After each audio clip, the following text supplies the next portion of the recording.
Merhaba arkadaşlar, kanalıma hoş geldiniz. Evet sevgili arkadaşlarım, bugünlerde hastalıkların kol gezdiği bir dönemdeyiz. Allah hepimize sağlık, sıhhat versin inşallah. Bugünleri sağlıklı bir şekilde atlatalım. Şimdi sizlere çok kolay bir tarifim var arkadaşlar. Yine sağlık demişken sağlıkla ilgili. Yani kendimiz evimizde doğal yollar ile boğaz gıcıklığına, öksürüğe iyi gelecek tarifler yapabiliyoruz, hazırlayabiliyoruz bazen. Bunlar çok etkili olabiliyor.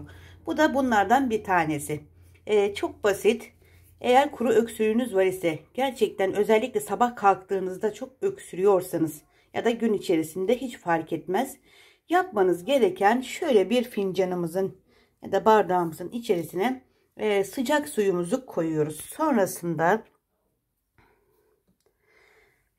şöyle bir tatlı kaşığına yakın, bu petekli bal arkadaşlar. Ben bunun peteğin dibinden bu şekilde bir kaşık aldım.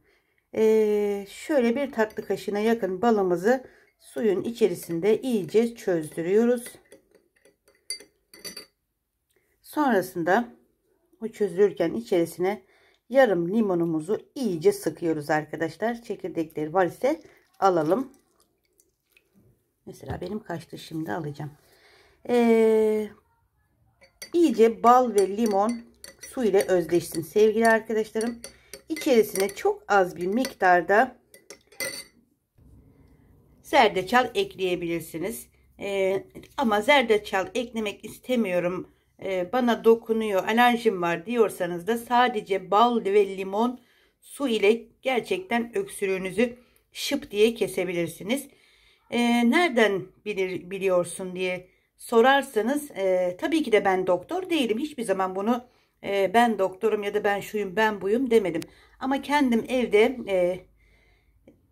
hazırlıyorum, deniyoruz. Mesela biz bunu ailecek içiyoruz. Öksürüğümüz olduğu zaman bu şekilde, ılık şekilde sabah ya da gün içerisinde ya da gece yatmadan bir fincan tükettiğiniz zaman gerçekten öksürüğünüzü yumuşatıyor.